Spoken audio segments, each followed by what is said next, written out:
The next area for solutions is bringing in the three factors that we had before. What gets healing, what gets ritual, what gets community.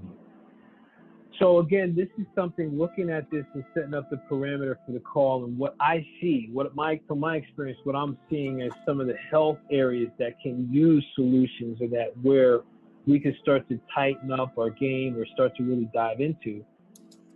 And I want to check in with you all is, with these three aspects, what do you see as needs healing? What do you see as can use ritual, or what do you see as can really be enhanced by community? As you comment on this, listen, this is a free flow, like this is a guide. If there's other aspects of health that you see in regards to the Black and Indigenous souls or Black and Brown communities that I've yet to put up, or that I didn't put up here, speak it. Because this is a conversation about solutions. And again, like, this is about us starting to build community and connect with each other, and speak, vibrate what's possible from this place. So to give an example, I'll give an example on one thing as far as that I see that gets healing, and that's mental health. In my perspective, mental health right now in the Black and Brown communities is something that, in my judgment right now, is neglected. And I think is one of the most important factors right now for me, more than physical health. Because with the images that I see on TV of Black men getting killed, Black men hanging, there was like, about 20 minutes from me, there was a Black man that hung himself in a park. With the stress that's happening around financial security due to stimulus that are going to run out, unemployment, I see mental health as the part that really gets the healing right now, because if we are neglecting our mental stability and sanity, it's going to be I see it as very difficult to really allow our body to receive any kind of goodness we want to give it, whether it's juicing, exercise, whatever. If our body is running from a stressed state, our body is always in a position to run or fight. It's outside of the position to be in the executive brain, or to be in a space to truly heal, rest, and recover. That's what I'm seeing. That's an example. I can go on, but I want to hear from you all. What are some things that you see from a solution perspective gets the healing, gets the ritual, gets the community engagement? I mean, I'll just chime in, at least in looking at the items. I almost see them more as a kind of a Venn diagram instead of separate, and that they're all interconnected. And then the healing, ritual, community, and all those kind of things really fit into a lot of those different areas, and they're kind of interdependent. I mean, I don't know necessarily, I guess if you can say which comes first, the kind of the chicken or the egg, and that they're all important to your total health and being able to kind of paint that picture of how are you doing in all those three areas. I think there's maybe one of the medical sites that I upload information to where they look at all those different elements in terms of your stress level, the amount of exercise you're getting. But mental is probably one of those things to where, from a community standpoint, we don't do enough of. I mean, I think, your idea about the meditation is something that few people do. I remember, I guess, and I used to always wonder why, right before we were getting ready to do martial arts exercise, my sensei would ask us to do meditation, is just kind of think about, in those cases, we're trying to think about, I guess, how we could hurt people or keep from hurting people. But it was more or less the idea of focusing in on what objectives you want to achieve, and then executing that during your training. And so I think that is a good starting place in terms of, from an education standpoint, teaching us to find that quiet place outside of escaping from the standpoint of whether it's alcohol or some other escape that we take, and being able to then manage that, those stress levels. And I think that ends up overflowing into other areas like the health and all those kinds of things. Thank you, Corky. Appreciate that, man. Thank you. Put this back up in case anyone else, any other comments, thoughts? Corky, yeah, I can see that too. I can see that they are interconnected and they can be separate. I saw Ivy, then Mary. Oh, no, Mary can go first, please. Mary can go first. I was just quicker. Okay. Cool. Thank you, Ivy. I was going to agree with Corky about just how these feed into each other. And I feel like mental health is a great place to start because there are so many repercussions to not taking care of this area, and we don't think about it enough. If someone needs to talk to someone needs support with a problem they think they're dealing with on their own. Mental health involves many different strategies, some of which are more accessible than others. But if you don't take care of your mental health, then you won't be able to feed yourself. You won't be able to exercise. You won't be able to acknowledge when your body is having a problem and you need to see a doctor. So I definitely see it more as these three things flowing into each other. Although I'm not sure what to think about soul, just because I know that there are many different religions, many different ways of thinking about spirituality.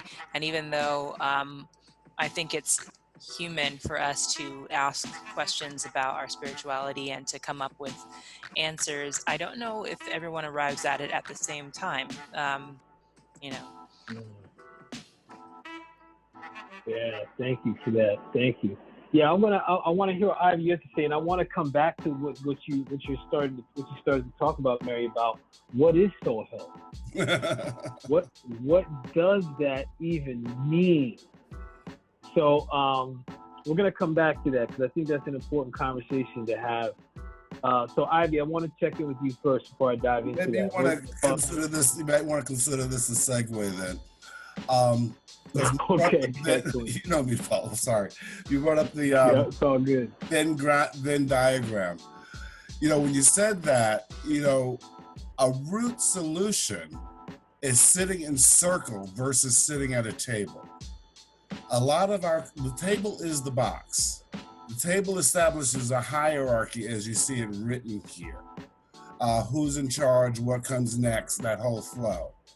And yes, I understand the Venn diagram, but in Native American tradition, or not, in just about any indigenous culture, basically, I don't even have to separate the two.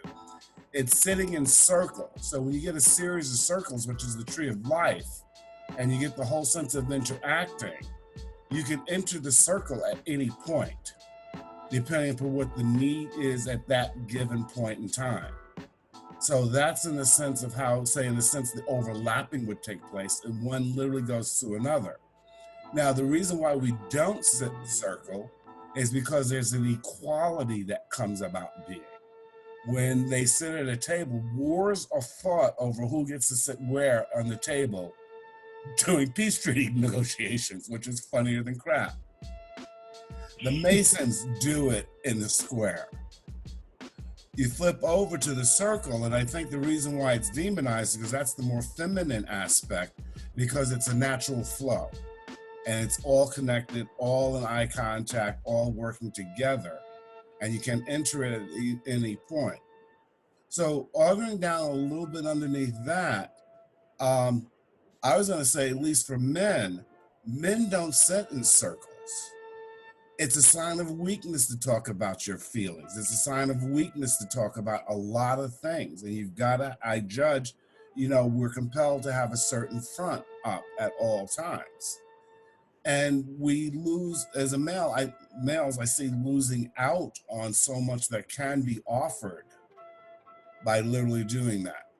So when the question, so a sidebar, one of the things that I find when I talk with, I'm gonna go back to the word healing, and I know and that's why I want to hear the other two first, because It's more germane because it's concrete and something concrete needs to be done. But looking down the road, what is healing? And when I've polled people through the years, the piece that's missing is healing includes helping a person to die. It's like, get away from the box, because not all healing is returning the body, the mind, the soul to a predetermined judgmental condition of what is healthy and healing. Healing is what is natural for the person. What is the person's role in the moment? And sometimes it is to die. Sometimes it might be to martyr.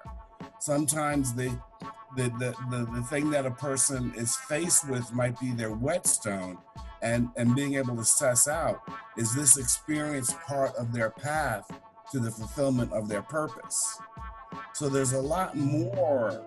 And a lot of this, what I hear here in other places, is still locked in the masculine Western view based on judgments, hierarchies, and worth. So I forgot what word was used earlier. Damn, I wish I could have written it down. But I don't know, maybe it was like medicine and things along those lines. It's like, tear down that box and sort of realize, there was something that was, medicine. And I remember what image came to mind. It addresses two things: that the intuition, and that's hence opening up that channel, starting with meditation and learning how to clear that whole core self. One of the things that's been usurped by the New Age group, which is lost which in some indigenous communities, is talk to the goddamn plant. It'll tell you if it's there to help you. I mean that seriously. I mean, we just like, I've been objectified that I'm this and I'm put in this box. We do that with the world around us. Everything is sentient. Everything communicates. And literally to ask, is this good for me, to my highest good in all time and space, right here, right now, blah, blah, blah.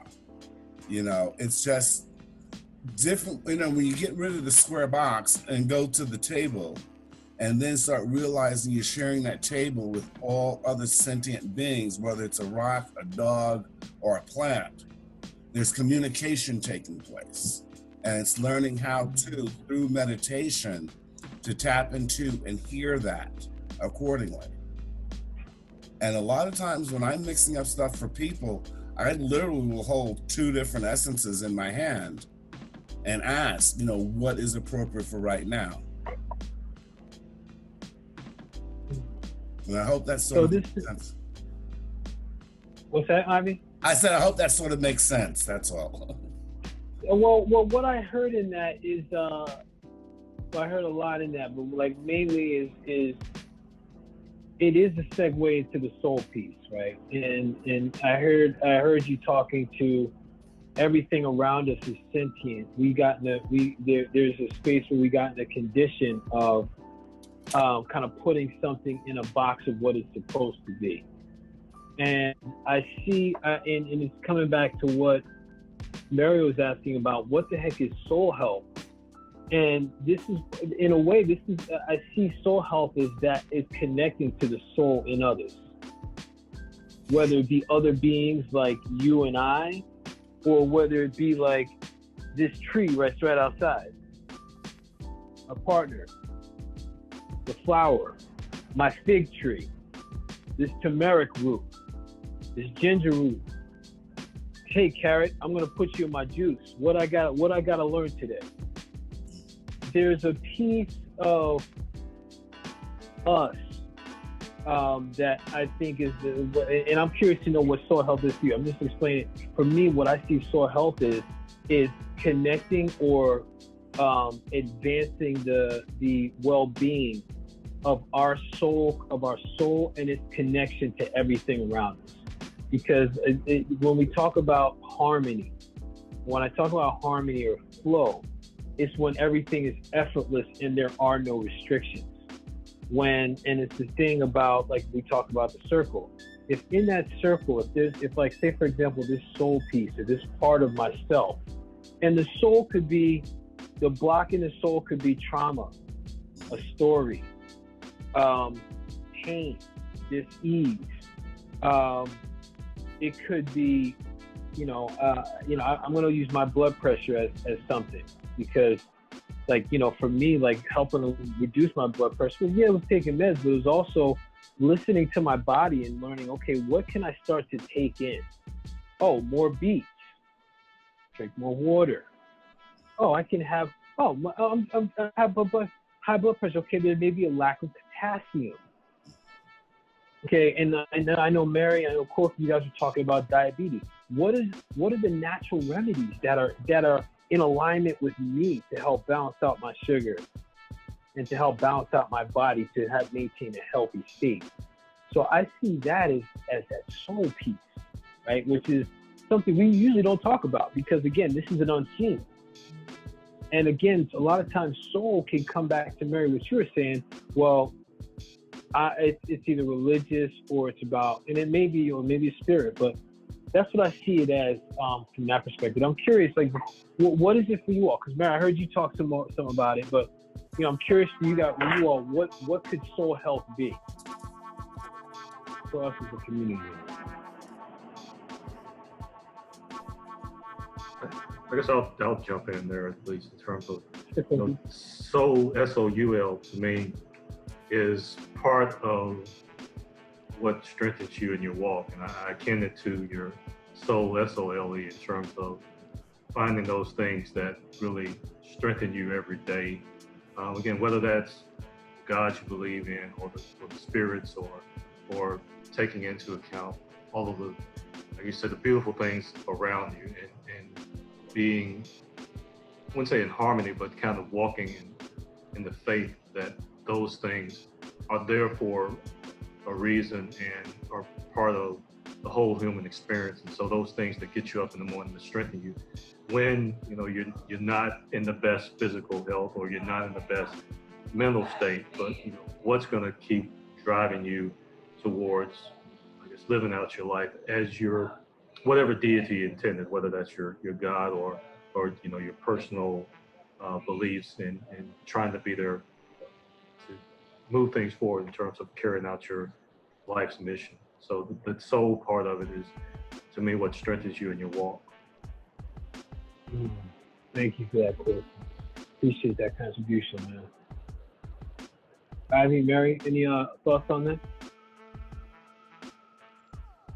What comes to mind for me now is like integrity, thinking of healing as wholeness, whether that's, like Ivy was speaking to how when you come up with that word healing, it's not always used in the most fruitful way, and it's limited, it's in a box. But if you think of healing as wholeness, not as in what I was before, now that I'm sick, but what it is to be connected with the earth, or what it is to be connected with God. But integrity at the moment to me is a little bit about how you choose to live your life, how it feeds you, and how you feed other people. So if that's volunteering, making sure you spend enough time, doing the same things consistently, having a moral compass. I think that these kind of help you to take care of your soul. It's just, for me, the question is when people arrive at this, because, depending on what religious tradition you come from, then that integrity might be unity with God, or that integrity might be recognizing spirit in all things. I just think that for me, the key word is integrity. It's just going to look different for each person to foster this in themselves and to become a whole person. Thank you for that, Mary. Yeah, the integrity piece. That's big. That strengthens the soul. When we dip away from the integrity, then it starts chipping away at it. Right? That's big. Big. Thank you for that. Ivy, you have a comment? Two, and I'll try to keep them short. One of them is, I wanted to say it before, but when you're talking about this, a saying is many roots, one tree. So it's, so what I choose to make of it is totally irrelevant. It's like all going to the same place. And another grassroots saying is the river doesn't care which way the fish swims. So when I talk about being in alignment, the universe, the astrological signs, the motions of the planet, everything has a natural rhythm, a natural pattern, a natural flow. And so I think in terms of being able to align myself with that, that's where that was. And I did have another one, but that did sort of slip my mind. Oh, I know what it is. Yeah, that's why I came back. I would invite everyone to consider the phrase impeccable. I'm hearing integrity. Integrity is being in integrity with something outside of myself, for me. And there's a lot of different ways that I see impeccability defined online, but there was a group years ago, and I'm actually glad I wrote it down, but they had a spiritual definition of what impeccability is. And this is going back to the circle. So what I would add to that in impeccability is taking an action without judgment. And you can see that in the way sometimes a moment's hesitation could make a difference between life and death. That hesitation is based on judgment. What are others going to think? How is it going to land on people? Or our own built-in, protective things that I want to say the right thing here, and I want to say something, whatever. We get all the judgments going. But when I connect to the source within myself and then with other things, I need to be impeccable to make a statement without second guessing myself. And quite honestly, I learned this the hard way. I was with a father and son watching a dynamic, and a thought came to my mind. And what ended up happening was how I was lacking in impeccability, but I was in integrity with, you don't come between a father and son. That is a parent and a child. You don't tell a parent how to raise their kid. That's being integrity with the social norm. If I was impeccable, so being no, I'm just waiting for it to land. If I was impeccable, if I was being impeccable, I would have said something. The fact that I did not say anything, the kid ended up committing suicide a little bit down the road. And I've kicked myself that I wish I'd have been impeccable and said what was on my mind. And maybe the kid would be alive today. So being integrity is not always the best thing. Being impeccable when I'm connected to spirit, stuff is going to come through, and I've got to take action without judgment. Basically faith. And many roots, one tree, it's all going in the same direction. Yeah, I guess you have to somewhat forgive yourself for that judgment, because I guess you never, I wouldn't say you never know, but I guess I always take the adage, especially like I said with a father and son or a parent and son, that I wouldn't say you have to ask to be invited in, but you almost have to like you say, trust that by acknowledging and maybe not intervening, that parent has enough consciousness to say, hey, somebody is looking at me and I'm not being in the best light.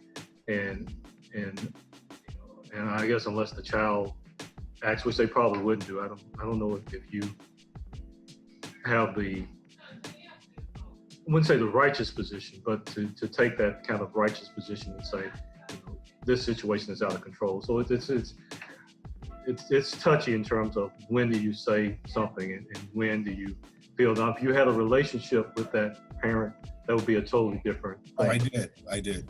Oh, you did have a relationship? So, yeah, I knew so both. in that, yeah. So in that case, then your intervention certainly would have been justified to try to pull that father aside and say, hey, you know, I think you're going a little too far. I mean, it gets almost back to the, I wouldn't say it parallels with the George Floyd thing, but it's more or less, if you have a relationship with that person, then I think you will within your rights to kind of pull their coattail a little bit and suffer the consequences later. If that means that, you know, you lost a friendship, but like you say, you intervene and at least save that child's life for that day and acknowledge to that child that, hey, somebody is watching and somebody does care about you without, you know, any strings attached. And if you're not getting that at home, that here represents a safe place to where, you know, we can talk at least. So, you know, I know you beat yourself up over those kind of things, but you know, you kind of do what you feel is best at the time. And if it comes back later on that child never reached out or that parent never reached out, then you almost have to absolve yourself and saying, hey, you know, I wasn't prepared at the time, but Lord, prepare me the next time so that if that happens again, then I'll speak up. So it's just more or less you can't take a step back. I mean, I guess I had when I was interning with a group in New York, I had a mentee there that was like 13 or 14 at the time. He used to get into a lot of trouble. And for a while, I used to always kick myself to think, well, if I hadn't have left and I hadn't had to move on with my life and all those kind of things, would he have not gone to prison 2 times, or would he have not gotten into trouble? But I guess the comfort in that is knowing that now, 20 or 30 years later, we talk on a regular basis. He's keeping himself out of trouble, and he said he really doesn't. You know, I don't know if I've ever asked him, if I hadn't have left, would you have done all the things that you've done? Because I don't think I could have controlled that. But to know that as part of, like I say, our walk of faith, that those things come around, and I can't turn back that hands of time, but maybe my leaving and having always established the point that, hey, I'm always here for you, or having reached back out to him now makes him, it's more of a lesson to him to say that, hey, this guy really did care about me, and I did all the things that I did, and I can't change that, but you know, because this person believes in me, I'm not going to go back down that same road again. So, you know, again, I guess in your situation, there's no way for that kid to come back from that, but there may be another child out there that, because of that history, you can then say, hey, you know, I'm here for you. Thank you, Coach. Thank you, Ivan, for sharing. Man, this is this has been a powerful experience, like getting to hear my thoughts about what health can look like for us, and what does it mean really for us when we're talking about like the soul health, mental health, physical health. I heard a lot of things today, and this is some of the things I heard about, you know, integrity, being impeccable, making a statement free of judging yourself, trust we talked about in the beginning, in that space of either meditation or prayer, honoring those that came before us, the soul in all things. And there was a lot of content, a lot of rich content and discussion in this. And part of the thing that I'm putting out there for more Black and Indigenous souls is more heal thyself accountability or group that's about us really taking charge or taking that next step in our health and well-being. I'm sharing the screen. This is a book. If you guys have yet to click on the link that Corky shared. It's funny, Ivy, I thought that was the date that you had in one of your posts. But this is a book that Corky shared that's in the chat, so you guys can take a look at that. Click on that. I'm Corky. I'm going to take a look and order this myself. And that link is in the chat. The other thing before we start wrapping up,